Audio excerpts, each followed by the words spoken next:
खरंच नणंदेनं आपल्या भावांबद्दल, वहिनीबद्दल, माहेरच्या कुटुंबाबद्दल, आईच्या मनामध्ये असं काही बोलावं का जे प्राजक्ता बोलली होती. प्राजक्ता 8 दिवसांसाठी आपल्या माहेरी आली होती, परंतु माहेरी येऊन तिने आपल्या आईला असे काही सांगितले की त्यानंतर आईचे सगळे विचार बदलले आणि आपल्या मुलांबद्दल आणि सुनांबद्दल जे काही वागणं होतं ते सगळं बदललं. परंतु मित्रांनो, प्राजक्ताने नक्की सांगितलं तरी काय की तिच्या सांगण्यावरून सविताताईंच्या वागण्यामध्ये एवढा बदल झाला आहे. सकाळचे 7 वाजले होते. सविताताई अजूनही झोपल्या होता. आई उठा बरं, हा घ्या चहा, असा आवाज कानावर पडताच त्यांनी डोळे उघडले तर समोर त्यांची सून स्वाती चहाचा कप हातात घेऊन उभी होती. सविता रागाने म्हणाल्या, ठेव तिकडे. स्वाती चहाचा कप ठेवून निघून गेली. सविताताईंनी चहाचा कप घेतला आणि चहा पीत पीत त्या विचार करायला लागल्या की 50 वर्षामध्ये सर्व काही बदललं आहे. मी माझ्या सुनांच्या वयाची असताना माझी सकाळची किती धावपळ असायची, मी कामात किती व्यस्त असायची. रोज सकाळी उठल्यानंतर सासू सासऱ्यांना वाकून नमस्कार करायची, पण आजकालच्या सुनांना तर वेळच नसतो सासू सासऱ्यांच्या पाया पडण्याला. नंतरचा माझा दिवस सुरू व्हायचा. त्यानंतर मयांक आणि केतन यांना शाळेत पाठवणे, मधुकर रावांना कामावर जाताना त्यांच्या हातात डबा द्यायचा, सासू सासऱ्यांच्या फरमाईश पूर्ण करायच्या लागायच्या, त्यासोबतच दीर आणि ननंद यांचे पाहावं लागायचं. एवढंच काय, पण नातेवाईकांचं येणं जाणं चालूच असायचं आणि एकही पाहुण्याला जेवल्याशिवाय पाठवायचं नाही असे सासूने मला ताकीदच केली होती. मग काय, घरातील ही सर्व कामे मी एकटी माझ्या प्राजक्ताला सांभाळत करायची. चहा पीत पीत हे सर्व आठवून सविताताई भूतकाळात हरवून गेल्या होत्या. तेवढ्यात आजी हा आवाज ऐकून सविताताई वर्तमानात आल्या. त्यांच्या समोर त्यांचा लहान नातू आर्यन उभा होता. तो म्हणाला, आजी मला कपडे घाल ना, शाळेत जायचं आहे, मम्मी नाश्ता बनवत आहे. तेव्हा सविताताई म्हणाल्या, जा तुझ्या छोट्या मम्मीकडून कपडे घालून घे. तो बोबड्या आवाजात म्हणाला, ती भांडी घासत आहे. तो सविताच्या हाताला धरून स्वयंपाक खोलीमध्ये गेला आणि म्हणाला, हे काय आहे, आता तू आर्यनला कपडे सुद्धा घालू शकत नाहीस का? सर्व भांडी आत्ताच घासण्याची काय गरज आहे? भांडी कुठे जाणार आहे का की तू? काय सुना आहात की तुम्ही? मी अजून अंथरुणात म्हणले नाही की लगेच मला कामे लावायला सुरुवात केली का? तुम्ही असे बोलून त्या बाथरूममध्ये गेल्या. संध्याकाळी मुले ऑफिसवरून येण्याआधीच सविताताई तोंड पाडून डोक्याला हात लावून बसल्या होत्या. मोठा मुलगा ऑफिसवरून आला आणि त्यांनी आईला विचारलं, तू अजून तयार झाली नाहीस का? त्या म्हणाल्या, माझी तब्येत ठीक नाही, तुम्ही लोक जा. तेव्हा मयांक नाराज होऊन म्हणाला, ताप तर नाही ना असं त्याने विचारले. त्यांनी आईच्या कपड्याला हात लावून राहिला. त्या म्हणाल्या, नाही, मला ताप वगैरे काही आलेलं नाही, फक्त माझं डोकं जड झालं आहे.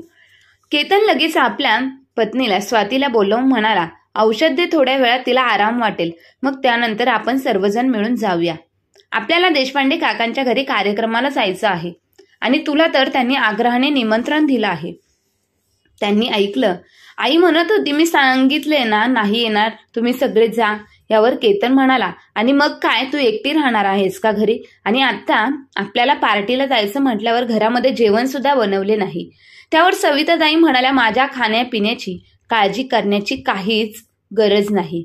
आणि राहिली गोष्ट एकटी राहण्याची, तर घरात तुम्ही सर्वजण आहात, तरी सुद्धा मी एकटीच आहे. असं बोलून सविताताई त्यांच्या खोलीमध्ये निघून गेल्या आणि केतन आग करून आईकडे पाहू लागला. त्यानंतर केतनही त्यांच्या खोलीमध्ये गेला आणि त्याच्या पत्नी स्वातीला म्हणाला, स्वाती तू सर्वांना सांगून टाक की आता कोणीही कार्यक्रमाला जाणार नाही. स्वाती काही बोलली नाही. ती बिचारी तयार होऊन बसली होती, पण जायचे नाही म्हटल्यावर कपडे बदलून स्वयंपाकघरात निघून गेली. तिची धाकटी जाऊ आणि ते सुद्धा तिच्या कामाला लागली. मुली सुद्धा उदास होऊन झोपायला गेले होते. पूर्ण घरभर शांतता पसरली. मयांकला त्याच्या पत्नीने सांगितले की केतन भाऊजी आई येत नाही म्हटल्यावर देशपांडे काकांच्या कार्यक्रमाला जायला नको म्हणत आहे. हे ऐकून मयांक म्हणाला, ठीक आहे, मी माझ्या मित्राकडेच जाऊन येतो. असं बोलून तो बाहेर निघून गेला. घरात शांतता पसरली होती. स्वाती आणि प्रज्ञाने मिळून स्वयंपाक बनवला, पण सविताताई जेवल्याच नाही म्हणून कोणीही जेवले नाही. आता घरातील सर्वजण झोपले होते, पण केतनला झोप येत नव्हती. आज तो खूप उदास वाटत होता. यामुळे नाही की तो आज कार्यक्रमाला गेला नाही, म्हणून, पण आईमुळे दुःखी होतो. त्याच्या बाजूला स्वाती झोपली होती. तो तिला हळू आवाजात म्हणाला, स्वाती, झोपलीस का? ती म्हणाली, काय झालं? तुम्हाला काही हवं आहे का? बिचारी स्वाती दिवसभर घरातली कामे करून थकून जायची. कधी कधी ती तिच्या नवऱ्याला शेवटचं कधी बोलली हेही तिला आठवत नव्हतं. हे देखील त्यामुळे केतनला बोलताना तो तिला अनोळखीसारखाच वाटायचा.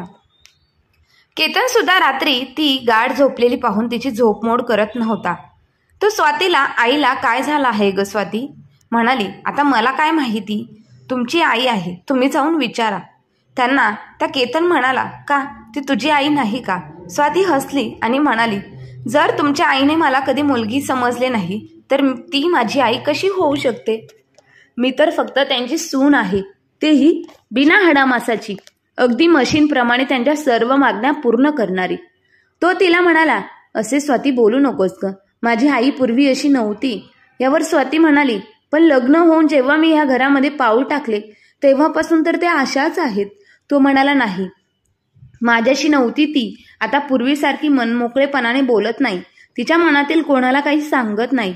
नवऱ्याचे बोलणे ऐकून स्वाती लगेच म्हणाली, हो, पण प्रत्येक गोष्टीमध्ये हस्तक्षेप नक्की करतात आणि जरा काही चूक झाली की लगेच काही बोलायला मागे पुढे पाहत नाही.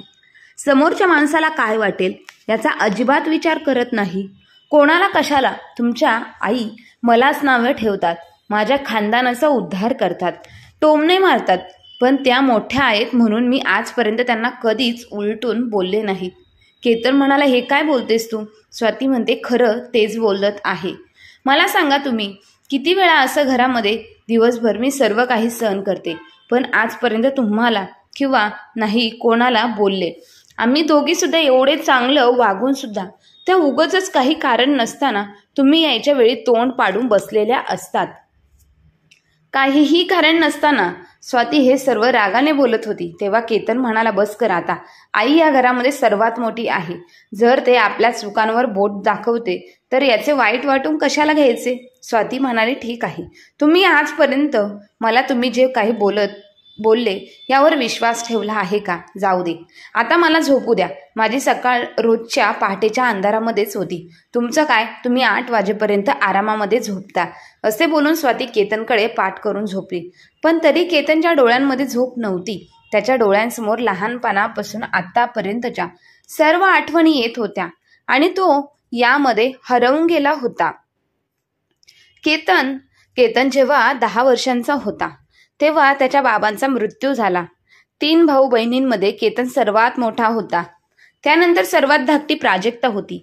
बाबा गेले तेव्हा ती 1 वर्षाची होती. नवऱ्याच्या मृत्यूनंतर सविताताईंना खूप मोठा धक्काच बसला होता.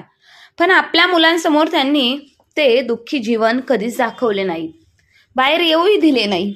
सविताताई समोर संपूर्ण आयुष्य पडले होते. आपल्या संघर्षाच्या दिवसांमध्ये पाठ बनून सविताताईंनी आपल्या आयुष्याच्या गाडीला उडवली. त्यांच्या पती जी काही साठवलेली जमापुंजी होती ती त्यांनी आपल्या मुलांच्या शिक्षणासाठी खर्च केली आणि त्यांना असे लायक बनवले की ते आपल्या स्वतःच्या पायावर उभे राहू शकतील. आईने केलेला संघर्ष मित्रांना जवळून पाहिला होता, त्यामुळे लहानपणापासून तो खूप समजूतदार होता. परिस्थितीने त्याला घराच्या जबाबदाऱ्यांमध्ये गुंडाळून ठेवले होते. त्याचे आई आदर्श होती. सविताताईची 3 मुले महत्वाकांक्षी होती. त्या दिवशी केतन इंजिनियर झाला तेव्हा सविताताईंना वाटले की त्यांचे आयुष्य सफल झाले. कित्येक वर्षांपासून हृदयामध्ये दाबून ठेवलेले दुःख आज बाहेर पडले होते. नवऱ्याच्या फोटोसमोर सविताताई जोरजोरात रडल्या.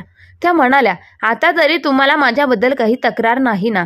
मी, आई आणि वडील ह्या दोघांचे प्रेम देऊन माझे कर्तव्य पूर्ण केले आहे. 3 वर्षानंतर मयांकला सुद्धा एका IT कंपनीमध्ये नोकरी मिळाली. त्यानंतर 2 मुलांचे लग्न सविताताईंनी धूमधडाक्यात केली. त्यांची मोठी सून स्वाती निवास सासरी आली तेव्हा तिचे शिक्षण चालूच होते. पण सासरी येताच घराची मोठी सून म्हणून सविताताईंनी स्वातीला घराच्या जबाबदाऱ्यांमध्ये बांधून टाकले. त्यानंतर 1 वर्षाची आई सुद्धा झाली होती. आपल्या शिक्षणाला ती तंजली देऊन ती हळूहळू घर व्यवसायामध्ये बुडून गेली. पण धाकट्या सुनेने आणि त्यांनी लग्नानंतर सुद्धा आपले शिक्षण सुरू ठेवले आणि मयांकच्या मदतीने तिला त्याच्याच कंपनीमध्ये नोकरी मिळाली. लहानपणापासून केतन आणि मयांक त्यांच्या स्वभावामध्ये खूप फरक होता. मित्रांच्या आयुष्यामध्ये त्यांच्यासाठी त्याच्या आई सर्व काही होती. आईच्या प्रत्येक बोलण्यावर तर डोळे झाकून विश्वास ठेवत होता. तो त्याच्या आईच्या मनाविरुद्ध कोणते काम करत नव्हता. त्यासाठी त्यांनी त्याच्या इच्छा आकांक्षा महत्व त्यांना कधीच दिलं नाही. लग्नानंतर सुद्धा त्याच्यामध्ये काही बदल झाला नाही. त्याच्यासाठी सर्वात आधी त्याची आई होती आणि त्यानंतर पत्नी. मयांक सुद्धा आईवर खूप प्रेम करत होता, पण तो आईचा अंधभक्त नव्हता. आईच्या चुकीच्या गोष्टी तो समर्थन कधीच करत नव्हता. त्याच्यासाठी चूक ते चूक आणि बरोबर ते बरोबर असेच होते. मग ती गोष्ट कोणतीही आणलेली का असेना, त्याच्यासाठी आईचे स्थान वेगळे होते आणि बायकोचे स्थान होते. आई आणि भावांमध्ये वाढलेली प्राजक्ता घराच्या सुखदुःखांपासून वेगळीच होती. केतनला नोकरी लागल्यानंतर त्यांनी बहिणीला काही कमी पडू दिलेच नाही. आज प्राजक्ताचे लग्न एका चांगल्या कुटुंबामध्ये झाले आहे आणि ते आनंदी आहेत. सविता ताईंना एकूण 4 नातवंडे आहेत. त्यामध्ये 2 मुले केतन आणि 2 मुले मयांकची आहेत. आजी झालेल्या कविताताई आत्ता आपल्या जबाबदारीपासून मुक्त झाल्या होत्या, पण आपल्या आयुष्याच्या या वळणावर येऊन सविताताईमध्ये खूप बदल झाला होता. कधी प्रेम तर कधी वात्सल्याने भरलेल्या सविताताई आज एक कठोर सासू बनल्या होत्या. सुनांना मानसिक त्रास देत होत्या. या वागण्यामुळे ते आपल्या सुनांपासून सुद्धा दिवसेंदिवस दूर होत चालल्या होत्या. नेहमी सुनांकडून जास्त अपेक्षा ठेवणे, आपल्याच घरातील लोकांना परके समजणे, त्यामुळे सुना त्यांच्याशी कधीच मनमोकळेपणाने बोलल्याच नव्हत्या. सुना सासूच्या स्वभावामुळे त्यांना जास्त बोलता येत नव्हतं आणि त्यांना असं वाटायचं की त्यांचे आपले असे या घरात कोणीही नाही. त्यातले आहे जेव्हापासून त्यांच्या मुलीचे लग्न झाले होते, त्यांनी स्वयंपाक खोलीमध्ये डोंकूनही पाहिलं नव्हतं. कधी कधी ते स्वयंपाक खोलीमध्ये जायच्या, ते तिथे स्वच्छता आहे की नाही, की मग घरातील किराणा सामान किती संपले आहे हे पाहण्यासाठीच, पण तेव्हाही टोमणे मारून यायच्या. केतनने आपल्या आईला शपथ घातली की आई, आता सुना आल्या आहेत तर तुला आजपासून काम करण्याची काहीच गरज नाही. सविताताई या गोष्टीमध्ये भाग्यशाली होत्या की स्वाती आणि प्रज्ञाने कधीच त्यांची उपेक्षा केली नाही. त्यांच्यासमोर कधीच तोंड उघडले नाही. आज रविवारचा दिवस होता, सर्वांना सुट्टी होती. तेव्हा केतन आईला म्हणाला, आई लवकर जेवायला ये, जेवण तयार आहे. तेव्हा सविताताई विवळत खुर्चीवर येऊन बसल्या. रविवारची सर्वजण वाटच पाहत पाहिजे, कारण रविवारी घरातील सर्वजण एकत्र जेवण करायचे. कारण इतर दिवशी जेवण आपल्या कामांमध्ये सर्वजण बिझी असायचे आणि इतर वेळी दुपारच्या जेवणाची कोणाचीही वेळ निश्चित नसायची. सविताताईंना जेवण गरम लागायचे, त्यामुळे ते जेवायला बसल्या की स्वाती त्यांना वरवर लागेल तशी गरम गरम चपाती लाटून द्यायची. त्यामुळे स्वातीचा संपूर्ण दिवस स्वयंपाक घरामध्येच जायचा आणि प्रज्ञा ती ऑफिसला निघून जायची. पण जेवढा वेळ ती घरामध्ये असायची ती स्वातीला मदतच करायची. स्वातीला सुद्धा आपल्या जावेबद्दल काही तक्रार नव्हती. आज रविवारी जेव्हा जेवण करत असताना मयांक म्हणाला, आई आज वहिनीने जेवण खूप टेस्टी बनवलं आहे ना. तेव्हा स्वाती म्हणाली, काय भाऊजी, खरंच का? जेवण टेस्टी झालं आहे का? तुम्ही मला मस्का मारत आहात. स्वाती असे बोलताच सर्वजण हसायला लागले आणि धीर भाऊजाईची चेष्टा मस्करी चालतच राहिली. पण सविताताई काही हसल्या नाहीत, त्या तोंड फुगून बसल्या. तेव्हा केतन प्रेमाने आईला म्हणाला, आई काय झालं, तुझी तब्येत ठीक नाही का? त्या सविताताई म्हणाल्या, तूच सांग काय खायचं मी? भाजी तर मीठ एवढे जास्त झाले आहे की माझ्या घशाखाली भाजी उतरत नाही. यावर लगेच मयांक म्हणाला, आई तू दुसरी भाजी खा. तेव्हा लगेच सविताताई म्हणाले, हे बघ ह्या भाजीमध्ये मसाला किती कमी आहे. असे वाटते की ही भाजी एखाद्या पेशंटला खाण्यासाठीच बनवली आहे. सासूचे बोलणे ऐकून स्वाती उदास झाली. खरं तर आज तिने खूप प्रेमाने सासूच्या आवडीची भाजी बनवली होती. मयांकने हे बरोबर ओळखले, पण तो काही बोलला नाही. त्या केतनला म्हणाल्या, स्वाती जा बरं आणि आईला विचारून दुसरी कोणती तरी एखादी भाजी बनव. अगं असे कसे होईल, आपण सर्वजण जेवतोय आणि आई उपाशी राहणार. तेव्हा स्वाती काही बोलली नाही. ती अर्धवट जेवण करून उठायला लागली आणि हे पाहून मयांकला आवडले नाही. तो नाराज होऊन म्हणाला, हे असे कसे रे दादा? वहिनी जेवत असताना तिला मध्येच आईसाठी भाजी बनवायला जा असे कसे म्हणतोस तू? वहिनी आता काही बोलू नकोस, एवढं जेवण आहे, आईला पुलाव आणि कोशिंबीरही खाऊ शकते. असे बोलून मयांकने त्याच्या वहिनीचा हात पकडून तिला पुन्हा एकदा जेवायला बसवले. तेव्हा केतन म्हणाला, अरे मयांक तू गप्प बस, जाऊ दे स्वातीला. तेव्हा मयांक म्हणाला, नाही दादा, वहिनी नाही जाणार. तेव्हा मयांक आईकडे बघून म्हणाला, काय ग आई, आमच्या सर्वांच्या आनंदासाठी आज एक दिवस तू पुलाव आणि कोशिंबीर खाऊ शकत नाहीस का? वहिनी नेहमीच तर तुझ्या आवडीचं जेवण बनवत असते. आज एक दिवस भाजी बनवताना काहीतरी कमी जास्त झाले म्हणून त्याचा एवढा इश्यू करण्याची काहीच गरज नाही. आणि आई, तू कधीतरी वहिनीच्या भावनांची जरा तरी किंमत करत जा ग. मला एक विचारायचे आहे. स्वाती वहिनी नेहमी सर्वांच्या मागण्या पूर्ण करत असते, पण तिला काय हवे काय नको असं कधी कोणीतरी तिला विचारलं आहे का?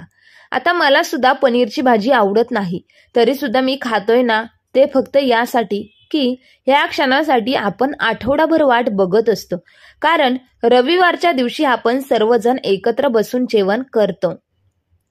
आजचे जेवण महत्त्वपूर्ण नाही, पण जेवणाच्या निमित्ताने आपण सर्वजण एकत्र बसून एकमेकांच्या जवळ खूप येतो. दादा, तू पाहिलं ना, मी जरा वहिनीचं कौतुक केलं तेव्हा वहिनीचा नाराज झालेला चेहरा किती खुल्ला होता. हे ऐकून केतन रागाने म्हणाला, मयांक, तुला आईबद्दल काहीच कसं वाटत नाही? आधी आपल्यासाठी आई महत्वाची. जर तीच उपाशी पोटी राहिली तर मग माझ्या तरी घशाखाली घास उतरणार नाही. सविताताई आतापर्यंत गप्प होत्या, पण हे सर्व ऐकून म्हणाले, हे बघा, तुम्ही दोघे माझ्यामुळे अजिबात वाद घालत बसू नका. मीच तर या घराची वादाची मूळ आहे, त्यामुळे आता मला या घरात राहण्याची इच्छा नाही आणि यापेक्षा जास्त मी तुम्हा लोकांना काही बोलू शकत नाही.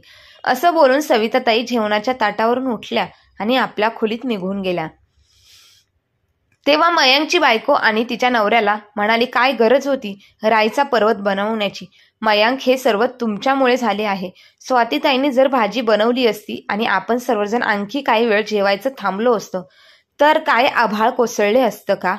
मयांक म्हणाला, मग तू जाऊन का बरं बनवली नाहीस आईसाठी एखादी भाजी? यावर प्रज्ञा काही बोलली नाही आणि गप्प बसली. म्हणाला, मयांक, तू आईसमोर उगाच स्वाती ताईची बाजू घेत जाऊ नकोस. तेव्हा मयांक म्हणाला, दादा, तुला माझे बोलणे समजले नाही.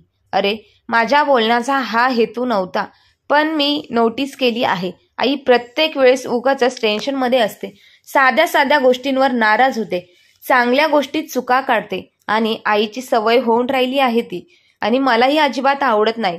आणि म्हणालो, खरा, आणि त्याला तू आईसाठी भाजी बनवायची, पण मला या गोष्टींची काहीच गॅरंटी नाही की आईला स्वातीने बनवलेली भाजी आवडली असती. दादा, माणसाचे मन जर चांगले नसेल तर त्याला काहीही चांगले वाटत नाही. शिकवणे असे बोलतात. सोहम रागाने म्हणाला, मला ठाऊक आहे तुला आई आवडत नाही. तू म्हणशील तर मी आईला दुसरीकडे कुठे घेऊन जाऊ का? मी जातो आई बरोबर. मयांक म्हणाला, अरे दादा, हे काय बोलत आहेस तू? काही कळते का? तू शुद्धीवर आहे का? केतन म्हणाला, मी जे काय बोलत आहेस ते पूर्ण शुद्धीत राहूनच बोलत आहे. असे बोलून तो रागाने बाहेर निघून गेला. सर्वांचे जेवणाची ताटे टेबलावर तशीच होती. स्वाती आणि त्याने जेवणाची ताटं उचलली. आज या गोष्टीला 2 आठवडे झाले होते. सविताताई त्यांच्या खोलीमध्ये गप्प बसल्या होत्या. त्या दिवसापासून घरातील सर्वजण आनंद कुठेतरी हरवला होता. दोन्ही भावांमधील बोलणे सुद्धा कमी झाले होते.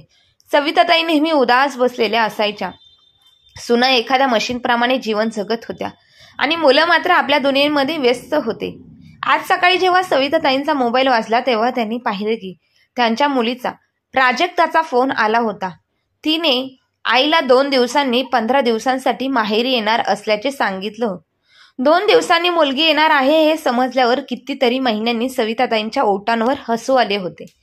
त्यांना आता कुठे असं वाटत होतं, माझ्या हक्काचं कोणीतरी त्यांच्याकडे येत आहे. माझी मुलगीच अशी एकमेव व्यक्ती आहे, तिच्यासोबत ते आपलं सुख दुःख वाटून घेऊ शकत होत्या. ह्या घरातील माणसे तर आपल्या मर्जीचे मालक आहेत. कोणाला माझ्याबद्दल काहीच वाटत नाही असा विचार सविताताई करायला लागल्या. तेव्हा त्यांचा नातू आर्यन आजीकडे आला आणि त्याने आजीला विचारले, आजी, कोणाचा फोन होता? तेव्हा ते आनंदाने म्हणाल्या, अरे बाळा, तुझ्या आत्या येणार आहे. सविताताईंनी आर्यनला प्रेमाने जवळ घेतले. इतर वेळी आजी त्याला कधी प्रेमाने बोलतही नव्हती की त्याला जवळही घेत नव्हती, आणि आज आजी जेव्हा आर्यनला प्रेमाने बोलल्या तेव्हा तो चकित होऊन आजीकडे पाहू लागला आणि तो पटकन धावत आपल्या आईकडे गेला. संध्याकाळपर्यंत सर्वांना माहीत झाले होते की प्राजक्ता पुण्यावरून येत आहे, त्यामुळे सर्वच जण खुश होते, पण कोणी काही बोलले नाही. घरातील वातावरण शांत होते. दोन्ही भाऊ हॉलमध्ये बसले होते. सविताताई सुद्धा तिथेच बसल्या होत्या आणि ताई आत्ताच ऑफिसवरून थकून आली होती. ती सुद्धा एका कोपऱ्यात खुर्चीवर बसली होती. ते सर्वजण शांतपणे टीव्ही पाहत होते. तेव्हा स्वातीने सर्वांसाठी ट्रेमध्ये चहा आणला आणि सर्वांच्या हातात चहाचे कप देऊन ती तिथेच उभी राहिली. तेवढंच असं म्हणाली, स्वाती बाळा इकडे. स्वाती चकित झाली, कारण लग्न होऊन घरात आल्यापासून आज पहिल्यांदा तिच्या सासूने तिला प्रेमाने स्वाती बाळा असं बोललं होतं. तिच्या कानांवर विश्वास बसत नव्हता. ती पटकन सासूच्या एकदम जवळ येऊन उभी राहिली. तेव्हा सविताताई तिला म्हणाल्या, सुनबाई घरामध्ये तूप आहे का? माझी प्राजक्ता येणार आहे. अगं तिला करंजा फार आवडतात. मी विचार करते आपण तिघींनी मिळून आज करंजा बनवाव्यात. आईचे बोलणे ऐकून सर्वजण चकित झाली. स्वाती म्हणाली, आहो आई, ताई येणार आहे तर आपण नक्की बनवूया. तिघी सासू सुनांनी करंजा केल्या. त्यानंतर बेसनाचे लाडू देखील बनवले. मग काय, सविताताईची फरमाईश वाढत गेल्या. अखेर प्राजक्ता आली, पण तिच्यासोबत तिचा नवरा आला नव्हता. ती आपल्या मुलासोबत एकटीच आली होती. तिच्या नवऱ्याला सुट्टी मिळाली नाही असं ती म्हणाले. लग्नानंतर प्राजक्ता 2 वर्षांनी पहिल्यांदा माहेरी आली होती. घराचे पूर्ण वातावरण बदलले होते.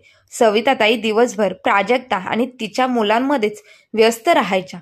प्राजक्ता तिच्या आईच्या खोलीमध्ये झोपायची, त्यामुळे रात्री बराच उशिरापर्यंत त्या दोघी गप्पा मारायच्या. एके दिवशी सविताताई घरातील सर्वांसमोर आपल्या मुलीला म्हणाल्या, तू जाताना मी सुद्धा तुझ्यासोबत येईन. आईचे बोलणे ऐकून केतन आणि मयांक चकित झाले. ते काहीच बोलले नाहीत. प्राजक्ता येऊन आता 5-6 दिवस झाले होते. प्राजक्ताने सुद्धा आईमध्ये झालेला बदल ओळखला होता. तिने हेही पाहिले की तिच्या आई जेवढी तिची काळजी करत होती, त्यांना जेवढी काळजी कोणाचीच वाटत नव्हती. त्या फक्त आपल्या मुलीसोबत हसून खेळून बोलत होत्या आणि घरातील इतर लोकांसोबत त्या दूर दूर राहायच्या. एके दिवशी सविताताई प्राजक्तासोबत हसत गप्पा मारत होत्या. तेवढ्यात केतन आला, जो 2-3 दिवसांसाठी ऑफिसच्या कामासाठी बाहेर गेला होता. घरात आल्याबरोबर त्याने आईला वाकून नमस्कार केला, पण तेव्हा सविताताई मुलाला पाहून अचानक गप्प झाल्या. प्राजक्ताने तिचे निरीक्षण केले. तेव्हा प्राजक्ताने तिच्या आईला विचारले की तिने दादाला आल्यानंतर त्याची विचारपूस का केली नाही. कारण आधी तर सविताताई केतन ऑफिसवरून आला की लगेच त्याच्याकडे जायच्या, त्याची विचारपूस करायच्या. तेव्हा लेकीनं विचारलेला प्रश्न त्यांनी उत्तर दिले की आता त्यांचे लग्न झाले आहे, त्याला बायको मुले आहेत की त्याची विचारपूस करायला. प्राजक्ता आपल्या आईमध्ये झालेल्या ह्या बदलांमुळे खूप दुःखी होते, कारण आई प्रत्येक गोष्टीत चुकीचा अर्थ काढत होती. हे आता प्राजक्ताला समजलेच होते. पण तिच्या केतन दादाला आईमधील झालेला बदल दिसत नव्हता. तिने असा विचार केला की जर तिची आई तिच्यासोबत तिच्या सासरी आली तर दादा स्वाती वहिनीचे जगणे मुश्किल करून टाकेल आणि तिची प्रत्येक गोष्टीमध्ये तुलना प्राजक्तासोबत केली जाईल. दुपारी प्राजक्ता आणि सविताताई जेवण केल्यानंतर त्यांच्या खोलीत बसल्या होत्या. तेवढ्यात स्वातीने येऊन त्यांना चहा दिला. मात्र त्यांनी दुपारी चहा पिण्याची सवय होती. स्वाती चहा देऊन जातच होती की तेवढ्यात प्राजक्ताने तिला थांबवली. ती म्हणाली, वहिनी तू सुद्धा बस ना आमच्यासोबत. तेव्हा स्वाती बसली, पण सविताताईने लगेच तोंड वाकडं केलं. स्वाती समजूतदार होती. ती तिच्या मुलाचा बहाणा करून उठली आणि निघून गेली. हे काय प्राजक्ता? हे प्राजक्ताला आवडले नाही. ती एक मोठा श्वास घेत म्हणाली. तेव्हा तिच्या आई आश्चर्यचकित होऊन म्हणाली, काय झालं प्राजक्ता? ती म्हणाली, आई तुला वहिनीमध्ये असं काय वेगळं जाणवलं आहे का की 5 वर्षामध्ये ती किती म्हातारीसारखी दिसायला लागली आहे. प्राजक्ताचा उदास चेहरा पाहून सविताताईंनी विचारले, तुला कोणी काही बोलले आहे का? तेव्हा ती म्हणाली, नाही ग आई, पण मला एका गोष्टीचा दुःख आहे की ती मला तुझ्याप्रमाणे ह्या घरामध्ये एखाद्या पाहुण्याप्रमाणे राहायचं नाहीये. सविताताई म्हणाल्या, याचा अर्थ काय आहे प्राजक्ता? प्राजक्ता म्हणाली, हो आई, मला इथे येऊन 1 आठवडा झाला आहे, पण या घरामध्ये तुला सोडले तर काहीच बदल दिसत नाही.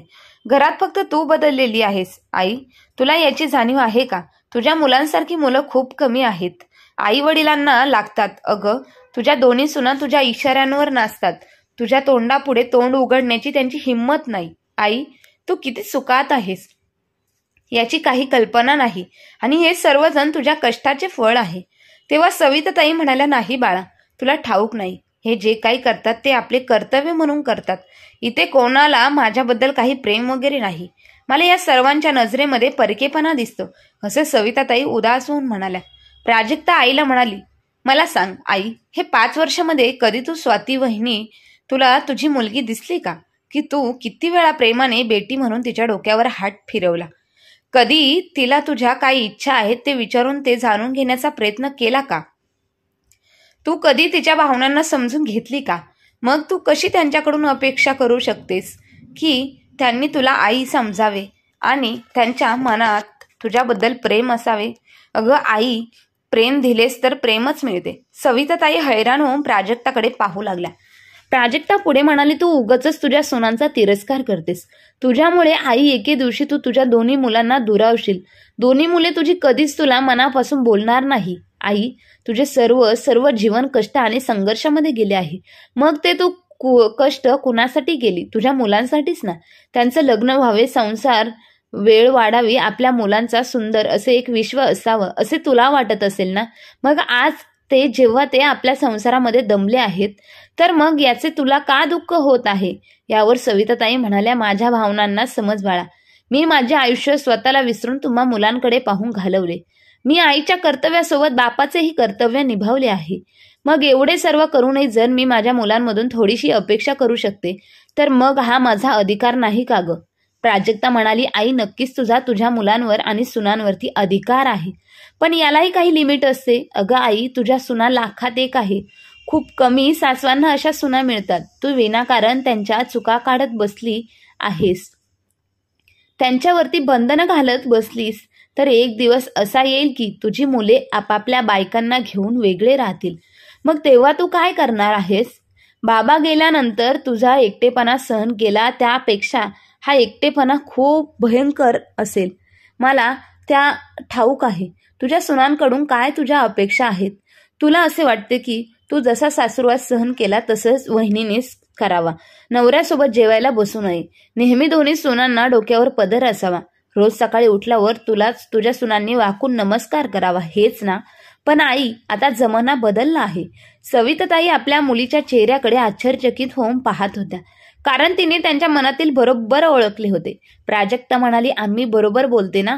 ह्याच अपेक्षा आहेत ना तुला तुझ्या सुनांकडून. आई, मला सांग, माझ्या सासूनी मला जर असा त्रास दिला तर तुला आवडेल का?